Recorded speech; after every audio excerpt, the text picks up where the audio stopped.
这模范重组家庭，老家一走，为了房产打的是头破血流啊！庞家子女提供的这份遗嘱呢，是一份代书遗嘱。2位见证人谭鑫和马莲都是庞国生前在美院的同事，与继承人呢并无利害关系，所以形式上倒是没什么问题。2份遗嘱都有签名和手印，手印我不太能看得出来，但是签名的字体很像。要是提笔迹鉴定的话，对了，我走访了谭老太太，我觉得她说的应该都是实话。庞家子女也不至于伪造出一份遗嘱出来吧？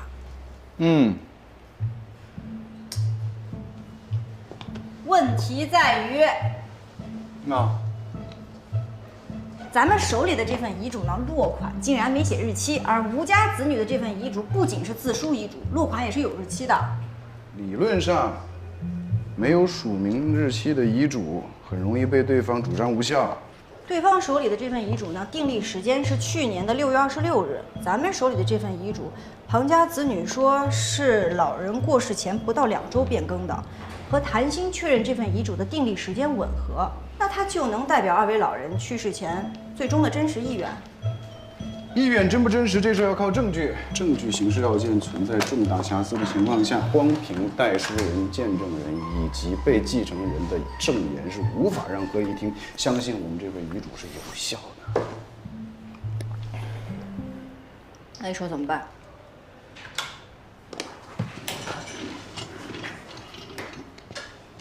这份遗嘱里有没有提到之前订立过其他的遗嘱？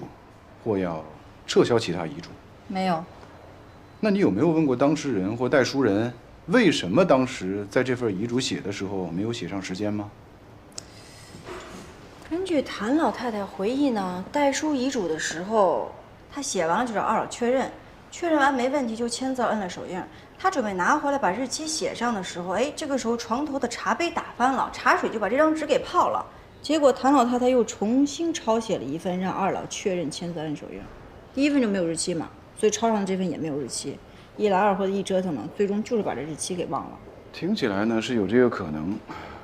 那份被茶水打湿的遗嘱是不是已经被销毁了？早就撕了扔了。无所谓，就算找回来，那一份也一样是没有日期。另一名见证人马莲，你还是要再走访一番。办案子务必要穷尽手段。我们不一起去吗？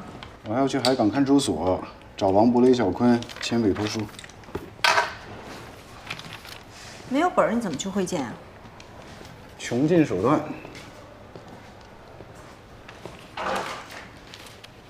不是说这个案子的事务性工作也由我出面吗？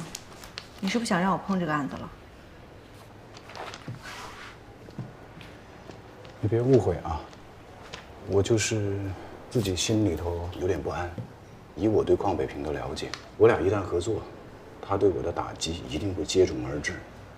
但是到现在好像什么都没发生，所以，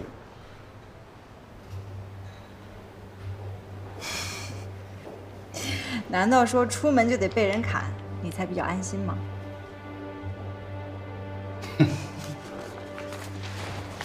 邝北平不是暴徒，他也不是黑社会老大，他一向都是利用某种看上去合法的手段，通过制度来打压对手，包括对待我。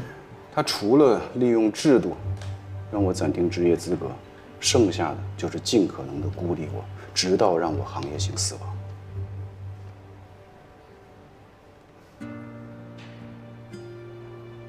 也就是说，你成了孤岛，而我，是你最紧密的行业连接。他要是打算继续孤立我，应该会对你下手。你是担心邝北平会破坏我们的合作？本来还以为搭上了一个有案源的老律师，非得把我从财政研身边赶走。这个邝北平真的是个坏人。很难判断在你的评价体系里他是不是个坏人。只是王博、雷小坤这个案子牵扯到了朱红的失踪和邹亮的死，显然这2件事情都跟他有关系，不然这段时间他何必要如此的关照我？可是你有没有想过，他这么如此的针对你，是他在害怕，我知道，我一定是有做的对的地方，而我对的这部分，有可能是他犯的错。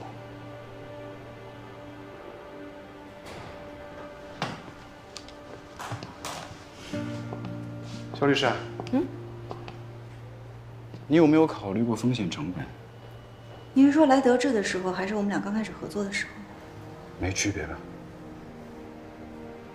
保持联络。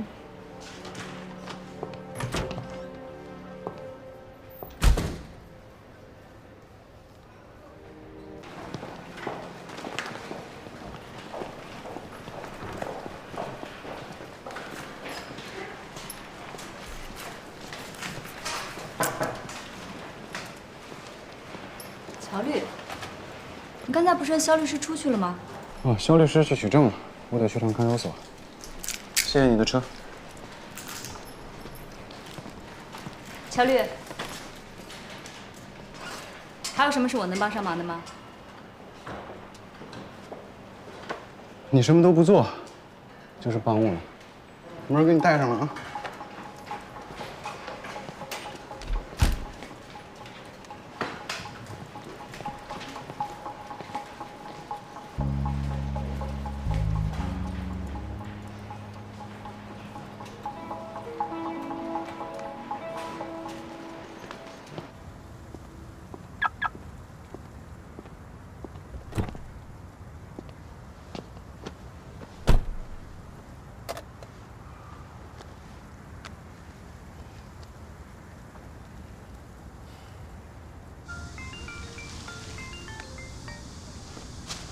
什么事儿找我啊？我们晚上回家说。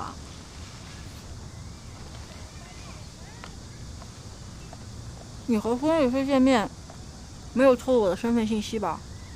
当然没有啊。那他为什么要让你谢谢我？拜托，人家也不傻。怎么了？哦，没事儿。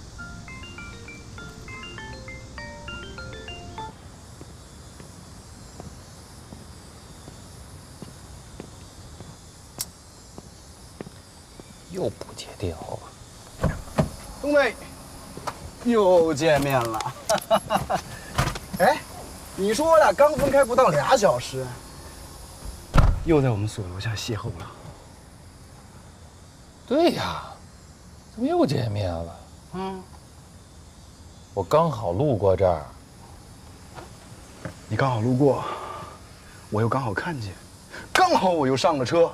哎，就冲这个缘分，我今天还得再用你一下。你被征用了，安全带，快点，我给你系。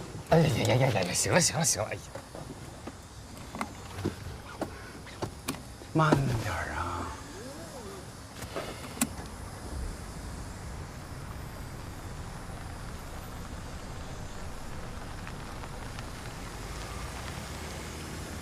你还不赶紧去上课？我要去取证了。上什么课啊？我签课证丢了。丢了你跟他们说呀。我在门口签到那儿跟那个人磨叽了半天，人家说只认证不认人。不能补办吗？人家说了可以补办，你拿着身份证去培训中心就可以补办。但是我身份证呢寄回老家调档去了，后天才能寄回来。真给我面子。哎，干嘛去啊？来，把这拿着，进去。分别会见王博、雷小坤，让他们把字给签了，可能得有一阵儿。正好我借你车用一下，在附近办点事儿。肖律师怎么没跟你一块儿来啊？他办别的案子去了。怎么了？你们主任打算对他下手了？你这说什么呢？你这整天都什么奇怪的想法？可能是这2天姓邝的没怎么挑衅我，有点不习惯。哎，你要是皮痒这事儿，我还真帮得上忙啊。那行，让他有什么冲我来。下车。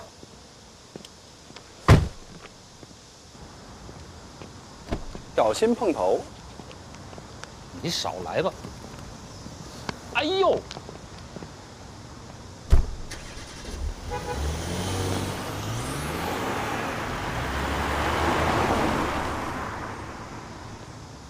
律师到法院能说自己没带律师证吗？那公安去抓人能说自己的居留证丢了吗？这么重要的事儿都不上心，就你那姐们儿上不上课不打紧。走吧，我还忙着呢。您刚才说的呢，都是比较正式的场合，这是一个民办的收费培训班，也没必要卡消费者，是不是？不管你说什么，没带听课证，我没法放他进去。走吧。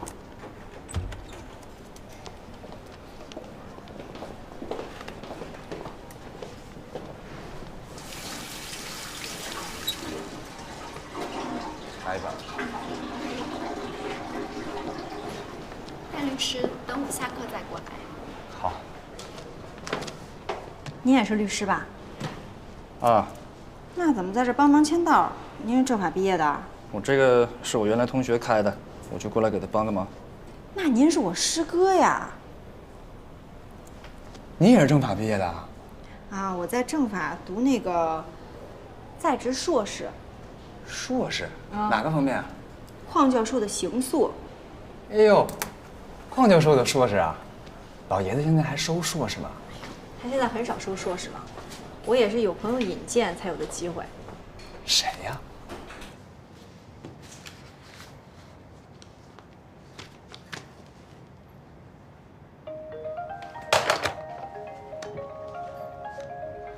你为什么总是不接电话，肖律师？师兄？谁是你师兄啊？我？给谁？哎，你好，你好。哎呀，小戴呀，你怎么跟肖律师在一块儿啊？啊？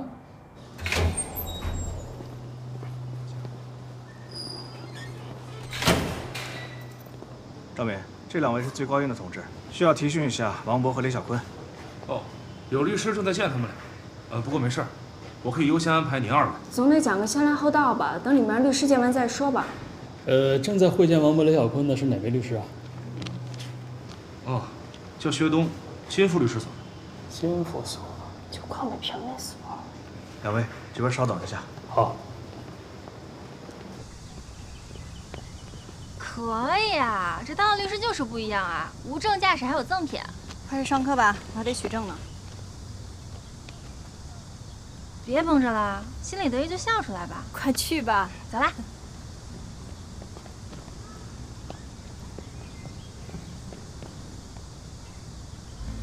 匡北平不是暴徒，他也不是黑社会老大，他一向都是利用某种看上去合法的手段，通过制度来打压对手。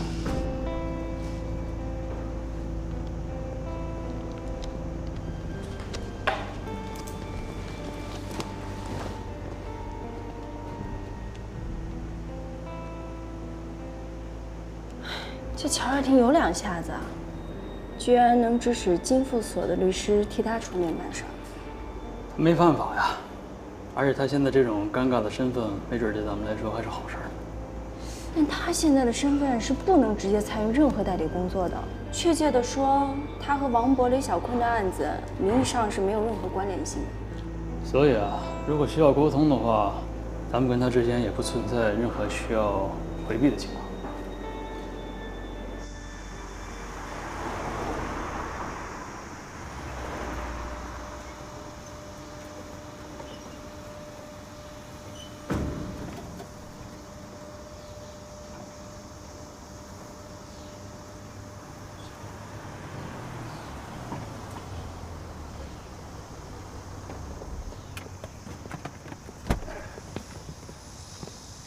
哎！有一双学位的人，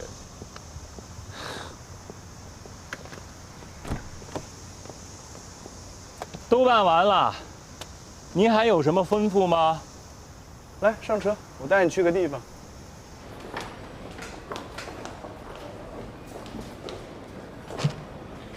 你这是干什么呢？姚律师，明天资产重组的案子开法务会要用这些资料。你印这么多，那复印机不也得歇歇吗？那么多复印机呢，换着用啊，别给印坏了。哎，洪律师，主任，肖律师是不是又跟着少廷出去了？他俩今天好像没在一块儿。怎么了？咱们德智新星又惹事儿了？闽月阁那个案子，肖律师私下串通了对方律师，逼着吴总庭外和解了，这事儿可能要炸。我就知道这事儿没这么简单。乔丽教他的？这事儿跟少廷还真没什么关系。那怎么办？我再想办法。行，我约了人吃饭，先走了。务必要保密啊。知道。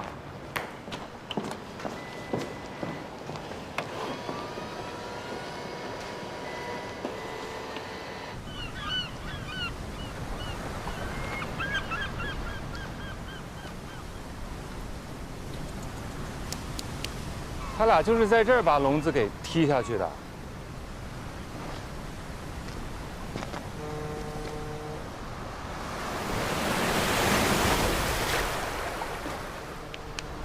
那你带我上这儿来干嘛呀？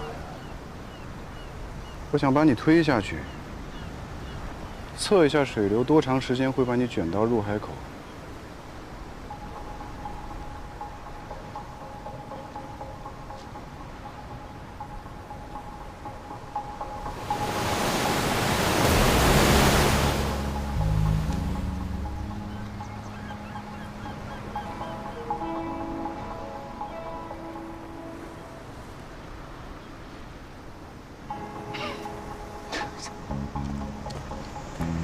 你好烦，真的，以后不许瞎开这种玩笑啊！我刚才真的是紧张了。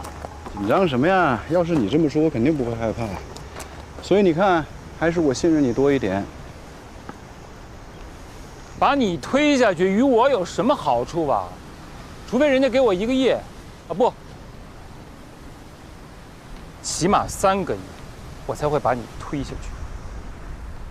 虽然没钱拿，但是如果你把我推下去，一定会有人感激你，而这份感激会让你在这个行业里受用很久啊！来吧。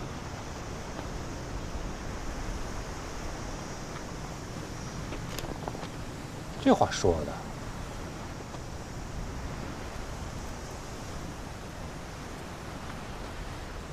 王伯、李小坤把囚禁朱红的笼子从这儿踢下去，这笼子在入海口附近被打捞出来。朱红不在里边，我怀疑朱红没有死，所以我做了一些假设。假设朱红还活着，或者他想诈死，他会联络谁？家里人。所以呢，我让在京港银行工作的邹亮帮我查朱红家的财务状况，结果邹亮死了。当时留在车里的材料还都是伪造的。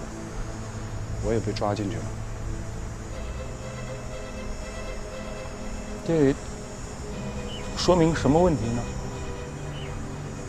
邹亮之前涉嫌渎职，被内部调查，与会提供专家意见，或者说确定邹亮罪与非罪界限的专家，就是邝北平。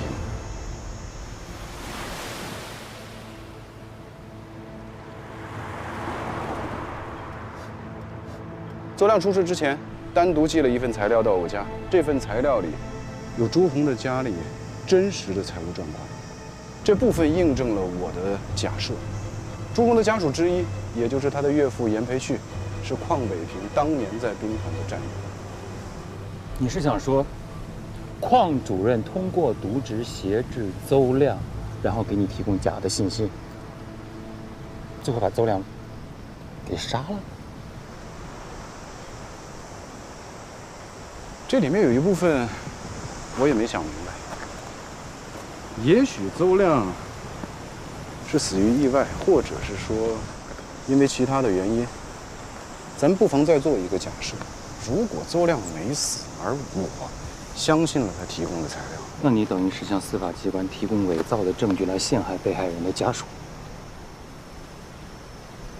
这就是这件事情大概的来龙去脉。我觉得你可以了解一下。你这里面太多假设了。他说我为什么要了解呀？肖律师是谁派来的呀？你还是张正？还是说你俩都有份？要再想蒙我，我俩就真的有可能会在入海口见了啊！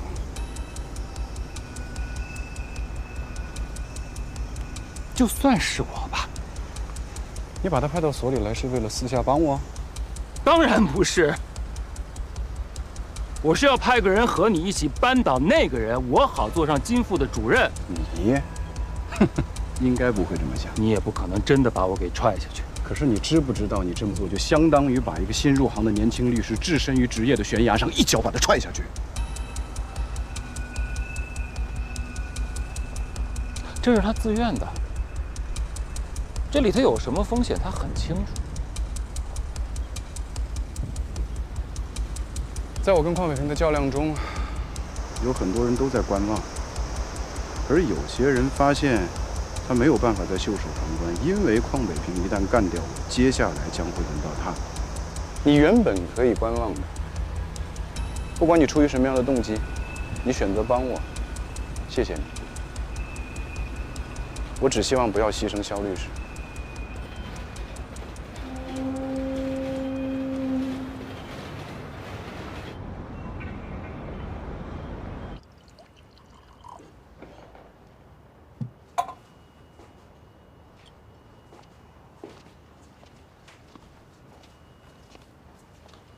你今天没陪他去看守所？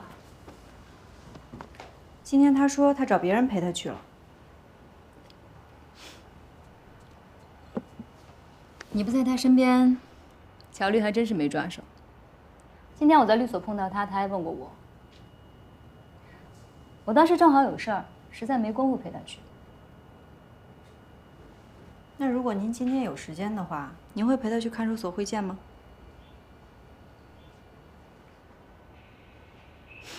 当然了，大家都是同事，举手之劳的事儿。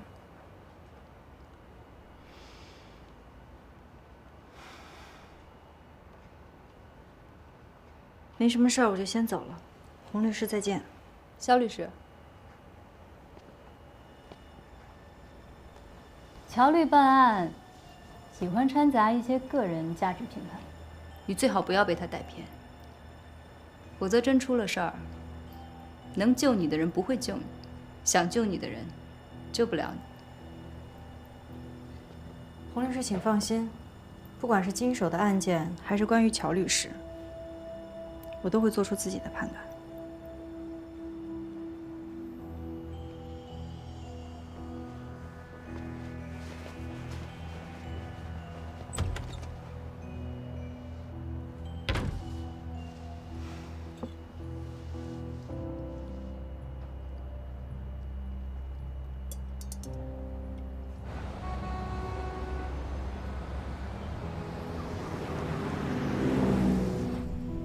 我只是希望不要牺牲肖律师，他很优秀，而且潜力巨大。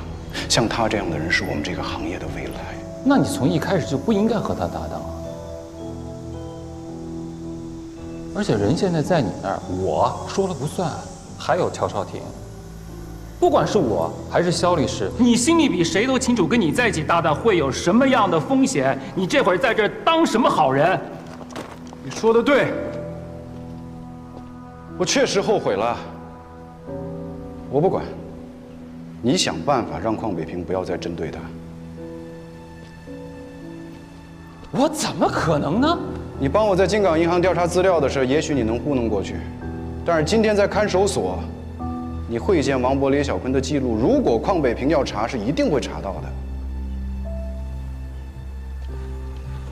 你负责保护肖律师，不然的话，我可能会出卖你。乔少廷，你说的对，我不是什么好人。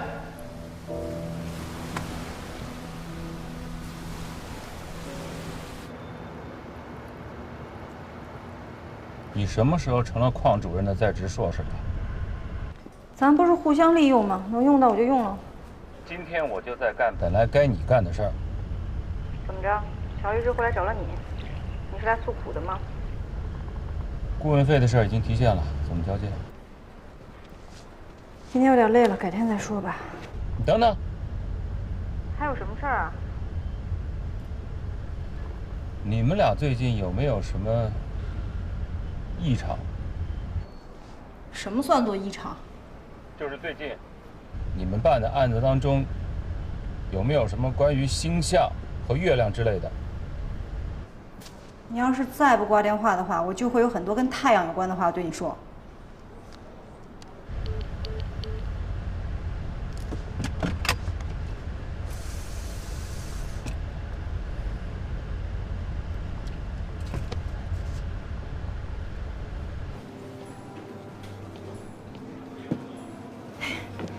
辛苦啊！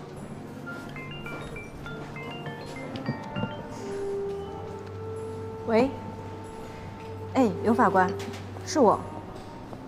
明天上午是什么证据？好的，明白。那明天上午10点第7法庭。谢谢您，再见。唉，看来明天也会很辛苦啊。不仅是辛苦，还有一些烦恼。韩律师，您觉得乔律师是个什么样的人？对于他，我不太了解。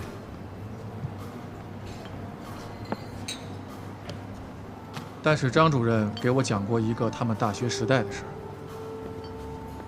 张正、薛东、乔少廷那会儿住在一个宿舍，据说有天晚上他们嘴馋了，想吃宵夜。张正也不知道从哪弄来了几盒羊肉片，于是他们又从隔壁借了加热棒，还弄了一锅开水，但是没有调料。张正是个讲究人，没有芝麻酱、韭菜花和酱豆腐的传统组合，他宁可不吃，也不想破坏自己对铜锅涮肉仪式感的美好向往。薛东则不然，他因地制宜，用辣椒油卸了2块红方，用他的话说，这叫吃到嘴里就是真理。那乔律师呢？张正跟我说，乔丽劝他们先别着急，等他回家去调料。那时候可没有24小时的便利店，也没有通宵的火锅店。乔律师骑着车往返20公里，从家里拿回了芝麻酱还有别的调料。等他们3个吃完，天都快亮了。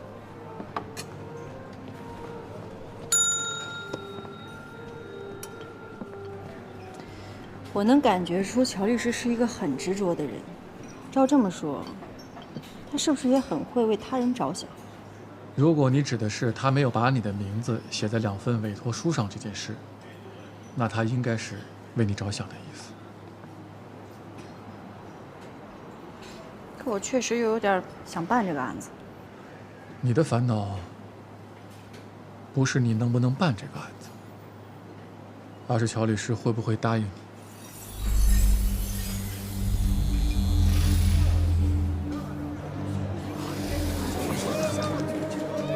如果他来找我，我会拒绝的。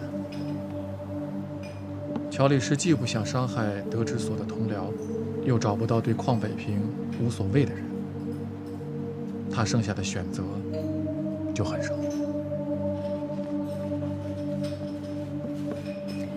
韩律师，我想请教一个技术上的问题。请教不敢当，你说。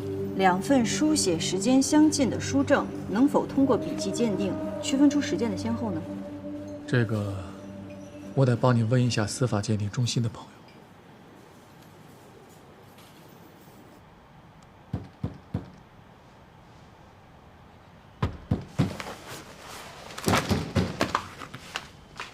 来，你家阿祖打架了？啊？嗯。阿祖今天把他们班一个叫99的男生给打了，鼻子都流血了。我一问，是你教的？他怎么打的？是正面出击呢，还是偷袭啊？有区别吗？有啊。大老爷们儿，明人不做暗事，除非别人主动欺负你，是我教的。那叫99的孩子总是欺负人，我就希望我们的孩子面对侵犯的时候一定要反抗。那反抗有很多种方式啊。他可以跟老师说，也可以跟我说，我去跟他家长交涉嘛，非得打架吗？你小孩子之间发生这种霸凌，好吧，也许不到霸凌的程度，那至少是有欺负人的状况，是不是？肢体上的伤害是瞬时发生的，我就希望我们的孩子不管怎么着要做出合理的回应，有什么错吗？他那么小的一个孩子，该还手就得还手，你总不能让他以德服人吧？行，我不想听你这些诡辩。明天下午3点，咱幼儿园见，咱给那孩子家长道歉，顺便把那离婚协议拿走。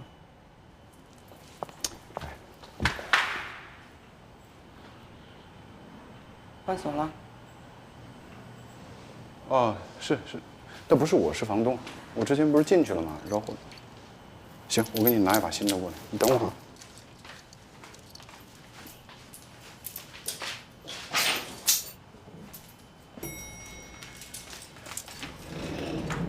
哎。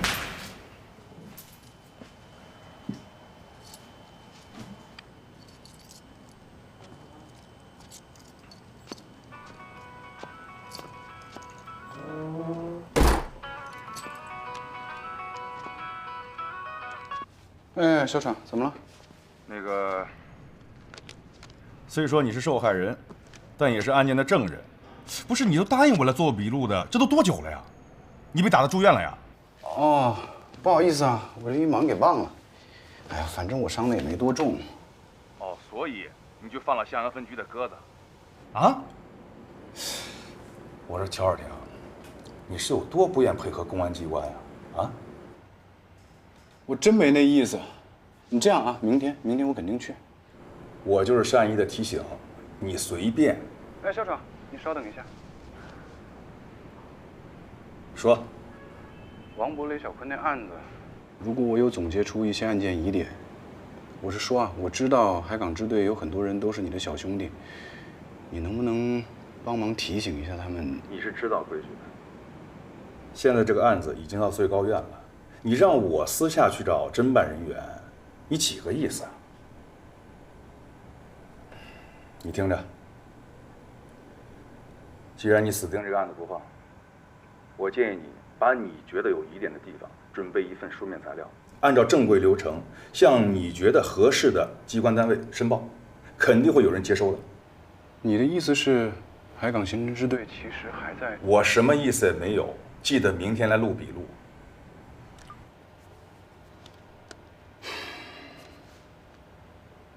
我问了一下，司法鉴定说，类似这样的鉴定，对于物证本身和用作比对用的检材要求非常高，而且通常情况下很难识别。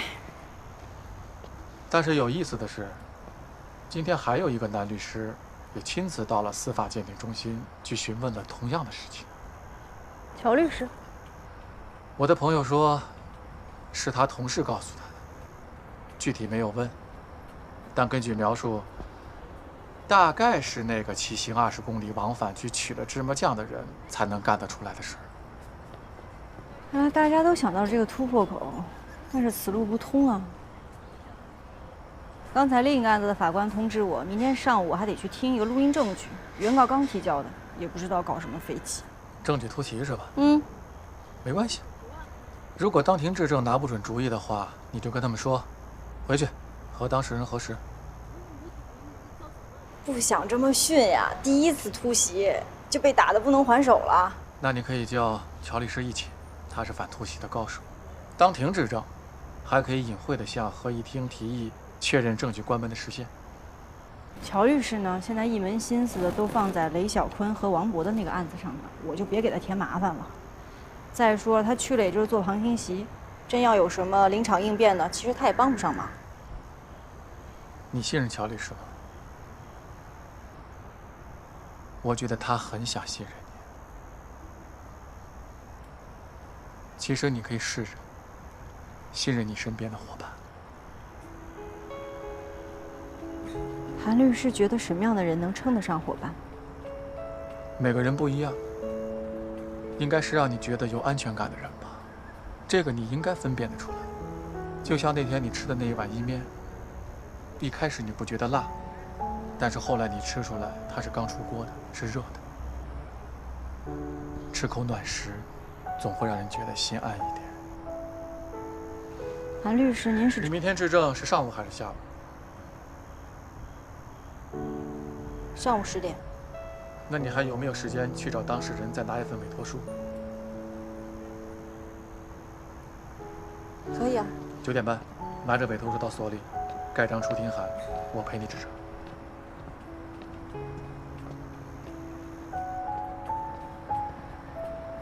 我也是律师。我能不能来一杯？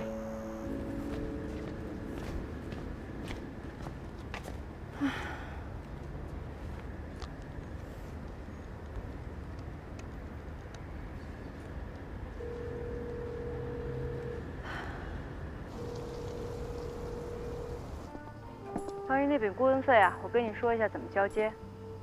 啊，你说。今晚月色真美啊！你说什么？月色真美。你是说乔少廷？这话不是对你说的，我跟你说一下怎么交接。哎，等等，等等。你刚才是不是说今晚的月色真美？这话是不是乔少廷说过的？